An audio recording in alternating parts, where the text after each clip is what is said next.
ధైర్యం తెచ్చుకొని ధనలక్ష్మి శంకర్ లాగా నేనెందుకు కాకూడదు అని ఒక ఇంట్లో ఉండే హౌస్ వైఫ్ సైతం, బాగా చదువుకున్న లేడీ సైతం, చదువుకొని కూడా జాబ్ రాని వాళ్ళు, జాబ్ వచ్చినా సరిపోలేని వాళ్ళు, రిస్క్ తీసుకునే వాళ్ళు, డబ్బులు బాగా ఉండి పెట్టుబడి పెట్టి మోసపోయిన వాళ్ళు, ఈరోజు పొలిటికల్ లీడర్లు, తర్వాత పోలీస్ అంటే డిపార్ట్మెంట్ వాళ్ళు ఉన్నారు, డాక్టర్లు ఉన్నారు, వాళ్ళందరికీ కూడా ఒక సమాధానంగా ఓడిపోతా అనుకున్న దగ్గరనే గెలుపు చూపించినని నాకైతే ఈ సక్సెస్ నేను చాలనుకుంటున్నా. కానీ మీరు కూడా ఎవరైతే వెస్టీజ్లను నమ్మి వస్తున్నారో మీకోసం మీరే రండి, మీకు మీరే క్లారిటీ తీసుకోండి. నాకు నేను క్లారిటీ తీసుకున్నా, కంపల్సరీ ఇందులో గెలుస్తా అన్న ధైర్యం నాకు వచ్చింది, నిలబడతా అన్న నమ్మకం నాకు వచ్చింది, నా మీద నాకు నమ్మకం వచ్చింది. కాబట్టి వెస్టేజ్లో 3 సంవత్సరాల్లో ఏ రోజు నేనైతే కష్టం అనుకోలేదు. ఎందుకంటే నా ముందు గోల్ డ్రీమ్ బలంగా ఉంది. గెలవాలి గెలవాలి, చనిపోయే లోపు గెలిచే చూపించాలి. మన అమ్మ నాన్నల ముందు వాళ్ళు పోయే లోపు మన గెలుపు వాళ్ళ కళ్ళ ముందు ఉండాలి. ఎసాను. సో అందుకనే పోయిన తర్వాత నా సక్సెస్ చూస్తే బాగుండు, నా గెలుపు చూస్తే బాగుండు అని బాధపడడం కంటే వాళ్ళు ఉన్నప్పుడే మనం గెలవాలి. ఎసాను. సో గెలవాలంటే ఆయుధాలు బలంగా ఉండాలి. అది నీకు నువ్వే తయారు చేసుకోవాలి, నీకు నువ్వే పదును పెట్టుకోవాలి. అవే ఆయుధాలు. పేదరికమే మనకు ఆయుధంగా మారాలి, మన అజ్ఞానమే మనకు ఆయుధంగా మారాలి, మన పిల్లలే మనకు ఆయుధాలుగా మార్చుకోవాలి, మన తల్లిదండ్రులే మనకు ఆయుధంగా మారాలి. ఈ సమాజం మనకిచ్చిన గౌరవమే ఆయుధంగా మార్చుకోవాలి. టోటల్గా మన అవమానాలే మనకు ఆయుధాలుగా మార్చుకోవాలి. ఏ సార్ను. సో అవన్నీ నిలబెట్టుకుంటే కానీ ఎక్కడైనా గెలవలేము. వెస్టేజ్లో మాత్రం ఇవన్నీ గుర్తుపెట్టుకుంటే ఎవరి మీదనో కాదో గెలిచేది, నీ పేదరికం మీద నువ్వు గెలవాలి. ఏ సార్ను. సో అమ్మ నాన్నకు నీ గెలుపు చూపించాలి, నీ పిల్లలకు దారి చూపించాలి, సమాజంలో గౌరవంగా నిన్ను స్ఫూర్తిగా తీసుకొని నువ్వు చనిపోయినా వాళ్ళ గుండెల్లో బతికుండాలి. అదే గెలుపు అంటారు. ఏ సార్ను. సో ఈరోజు మదర్ తెరీసా కొంతమంది స్ఫూర్తిగా అయిందంటే తను ఆస్తులు అంతస్తులు ఎవరికి ఇవ్వలేదు సార్. ఒక్కసారి గమనించండి, తను ఒక నాయకత్వంలో మదర్గా మారింది.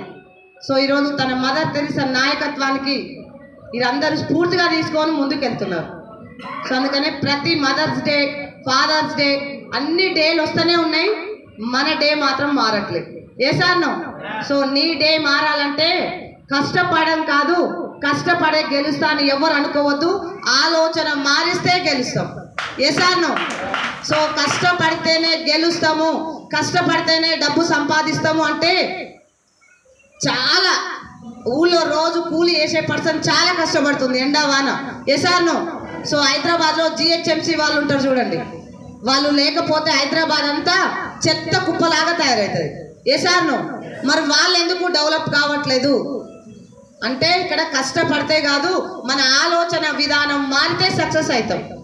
సో వెస్టేజ్లకు వచ్చి కష్టపడడం కాదు, ఒక్కసారి నీ ఆలోచన మార్చుకొని ఇక్కడ ఉన్నది ఏంటో తెలుసుకొని నీ జీవితం ఏంటో తేల్చుకోవాలంటే ఒక 1 year వెస్టేజ్ జెండాని భుజాన పెట్టుకొని వెస్టేజ్ని గుండెల్లో పెట్టుకుంటే మాత్రమే ఇక్కడ గెలుస్తారు.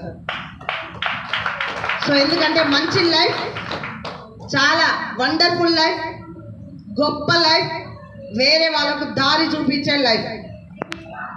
సో మన అనుకున్న వాళ్ళకు మంచి ప్లాట్ఫామ్ ఇచ్చే లైఫ్.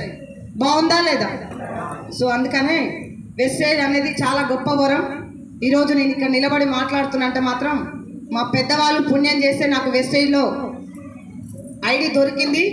ఫ్యూచర్లో ఐడి దొరకాలంటే వేలు పెట్టిన ఐడి దొరకదు. నువ్వు లీడర్గా నీ వెంట నిలబడాలంటే ఇప్పుడు వాళ్ళ వెంట రాలేదు కాబట్టి గెలిచిన తర్వాత వస్తే నీకు వాళ్ళు టైం ఇయ్యరు. అందుకని ఈరోజు పిలిస్తే రానోళ్ళు రేపు గెలిస్తే వస్తారు, కానీ వచ్చిన వాళ్ళకు మాత్రం గెలిచిన వాళ్ళు అప్పుడు టైం ఇయ్యరు. ఏ సార్ను. సో అందుకనే దయచేసి ఈరోజే అసలు ఏంటి ఇంత కష్టపడుతున్నాం, పిల్లలు పిల్లలు పిల్లలు అని చెప్పి పిల్లల కోసం కష్టపడుతున్నాం, కానీ వాళ్ళ జీవితాలు ఏం మార్చలేకపోతున్నాం. ముందు మన జీవితమే మారలేకపోతుంది. సో జీవితం మారాలంటే కష్టపడడం కాదు, కొంచెం ఆలోచన విధానం మార్చుకుంటే సరిపోతుంది. సో నిజంగా సార్ వెస్టీజ్ క్లారిటీ అంటేనే ఇది. ఎందుకు వస్తున్నాం, ఎందుకు రావాలి, వేరే వాళ్ళని ఎందుకు తీసుకురావాలి. సో ఈరోజు కూలీలో డబ్బు లేదు, జాబులో డబ్బు లేదు, బిజినెస్లో కూడా డబ్బు లేదు, పెట్టుబడి పెట్టాలి దాన్ని కూడా. సో కూలీ చేయాలంటే ఎండవాన తట్టుకోవాలి, కష్టపడి పని చేయాలి, నువ్వు కరెక్ట్గా ఉండాలి, కాళ్ళు చేతులు కరెక్ట్ ఉండాలి. సో జాబ్ రావాలంటే 20 ఏళ్ళు అమ్మా నాన్న త్యాగం, 5 సంవత్సరాల నీ పోరాటం, తర్వాత లక్షల మందితో కాంపిటీషన్. సో ఆ జాబ్ వచ్చినా జీవితం అనేది మారదు, జీతం తప్ప జీవితం ఏం అక్కడ ఉండదు. అందుకని ఈరోజు గవర్నమెంట్ జాబులు సైతం పక్కన పెట్టి వెస్టీజ్లో లక్షలు సంపాదించి కొంతమందికి రోల్ మోడల్గా నిలబడుతున్నారు గవర్నమెంట్ జాబర్లు సైతం. సో చాలా మంది అనుకుంటాం పిల్లల జీవితం కోసమే కదా కష్టపడుతున్నామని చెప్పి, వాళ్ళ జీవితాలు ఏం మారలేదు సార్. ఒక్కసారి గమనించండి, మన కళ్ళ ముందు ఉన్న వాళ్ళు జాబులు జీతాలు చేసుకుంటూ వాళ్ళు ఏమన్నా ఇండ్లు కట్టిరా, బిల్డింగ్ల మీద బిల్డింగ్లు కట్టిరా, జాబులు చేసి వాళ్ళ పిల్లలకు పెళ్ళిళ్ళు కోట్లు ఇచ్చి పెళ్ళిళ్ళు చేస్తురా. సో అందుకనే మన వెస్టీలో మాత్రం ఈరోజు నేనైతే ప్రూఫ్ చేశాను సార్. 3 సంవత్సరాలలో నిజంగా 102 చెక్కు నుంచి 7,54,000 వచ్చిందంటే మాత్రం టీమ్ వర్క్, నెట్వర్క్ మార్కెటింగ్. అంటే ఈరోజు ఒక నెట్వర్క్ని క్రియేట్ చేసుకుంటే కూలీ చేస్తే ఒక్కరే, జాబు చేస్తే ఒక్కరే, బిజినెస్ చేస్తే ఒక్కరే, మోసం చేసినా ఒక్కరే, ఆఖరికి మర్డర్ చేసినా ఒక్కరే. సో అవన్నీ చేస్తేనే వస్తుంది. చెయ్యకుండా వచ్చే డబ్బు కావాలంటే నిద్ర పోతే డబ్బులు కావాలి. చచ్చిపోయేదాకా కష్టపడితే చేస్తే పని అనం. Yes or no? సో కొద్ది రోజులు రిస్క్ తీసుకొని కాళ్ళు చేతులు కరెక్ట్ ఉన్నప్పుడే వర్క్ చేసి తర్వాత దాన్ని సంపాదించిందంతా ఎంజాయ్ చేసి చచ్చిపోవాలి. Yes or no?